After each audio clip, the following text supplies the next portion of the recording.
Так, моя хорошая, как прошла операция? Все замечательно. Рахмет большой. Боль почувствовали? Терпимая, немного совсем. Молодец, хорошо. Вот.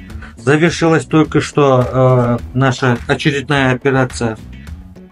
Микроволновая абляция левой доли щитовидной железы.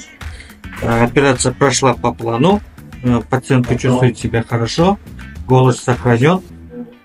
Всем спасибо, берегите себя.